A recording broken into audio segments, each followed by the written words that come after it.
নমস্কার বন্ধুরা, রোশনাই সিরিয়ালের আজকের পর্বে আমরা দেখতে পাবো রোশনাই গুরুজির কাছে তার বাবার পরিচয় জানতে গিয়ে নতুন করে তার মায়ের পরিচয় জানে যে সুরঙ্গমা মুখার্জি তার আসল মা, সুদর্শনা নয়।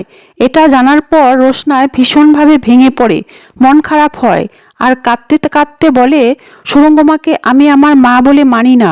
সুদর্শনা মুখার্জি আমার আসল মা, সুরঙ্গমা মুখার্জি আমার মা। এটা জানার পর আমার আর কোনো বাঁচার ইচ্ছে নেই। গুরুজি রোশনাইকে বলে, শান্ত হও মা, তুমি তো এতক্ষণ তোমার বাবার পরিচয় জানতে চেয়েছিলে, তাহলে শোনো, আমি তোমার বাবা।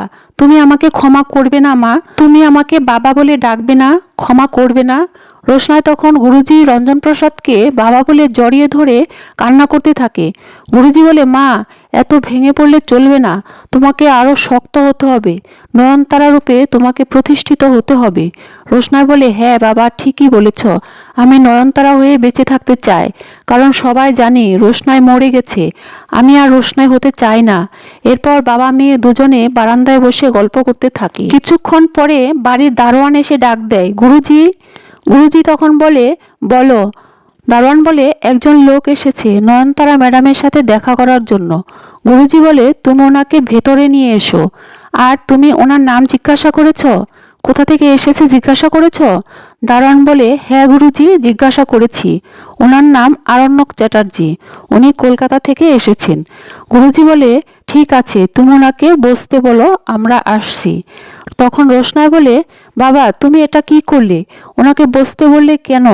আমি ওনার সাথে দেখা করতে চাই না, ওনার সামনে গেলে আমি দুর্বল হয়ে পড়ব। বাবা, তুমি বুঝতে চাইছো না, উনি আমার সাথে কথা বলে আমাকে চিনে ফেলবে। গুরুজি বলে, মা, তোমাকে এত নরম হলে চলবে না, আরও শক্ত হতে হবে। তুমি নয়নতারার পোশাক পরে এসো। আর কেন তুমি দেখা করবে না বলো? ছেলেটি রোশনাইয়ের সাথে নয়নতারার মিল পেয়েছে বলেই তো এত দূর থেকে তোমার সাথে দেখা করতে এসেছে। নিশ্চয় তোমাকে ও খুব ভালোবাসে। আমি দেখতে চাই ওর ভালোবাসার কত জোর আছে, কতটা ভালোবাসে তোমাকে। বাবা হিসেবে সেটা আমি যাচাই করতে চাই। রোশনাই বলে, বাবা, স্যারজি আমাকে যতটাই ভালোবাসুক না কেন, উনি তো বিবাহিত, আর আমি চাই না ওনার সংসার ভাঙতে। আমি চাই উনি গরিমা দিদিকে নিয়ে সুখে সংসার করুক। গুরুজি বলে, কেন মা? তোমার জন্মের আগেই তো অন্যরা তোমার ঘর ভেঙে দিয়েছে। রোশনাই বলে, বাবা, সবাই একরকম হয় না। রোশনাই আরণ্যকের সাথে দেখা করবে না বলে অনেক আপত্তি করে, কিন্তু গুরুজি তাকে অনেক বুঝিয়ে বলে, বাবা হিসেবে আমি দেখতে চাই ছেলেটি তোমাকে কতটা ভালোবাসে। যাও মা, তুমি নয়নতারার ড্রেস পরে আসো। এরপর রোশনাই নয়নতারার পোশাক পরে আসে।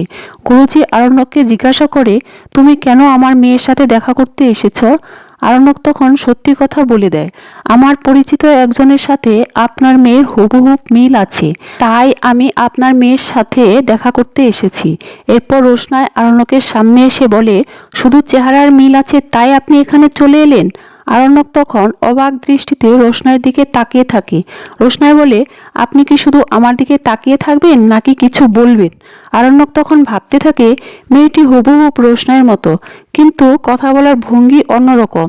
না, এ আমার রোশনাই নয়। এরপর রোশনাই একদম আলাদা ভঙ্গিতে আরণ্যককে বলতে থাকে, আমার হাতে একদম সময় নেই, আমি রিয়ালিটি শো করব, আপনার যা বলার আছে আপনি তাড়াতাড়ি বলুন। আরণ্যক বলে, আসলে বলছিলাম কি, আপনার সাথে আমার রোশনাইয়ের খুব মিল আছে, তাই যদি মাঝে মাঝে আপনার সাথে দেখা করতে আসতে পারি তাহলে কোনো আপত্তি আছে?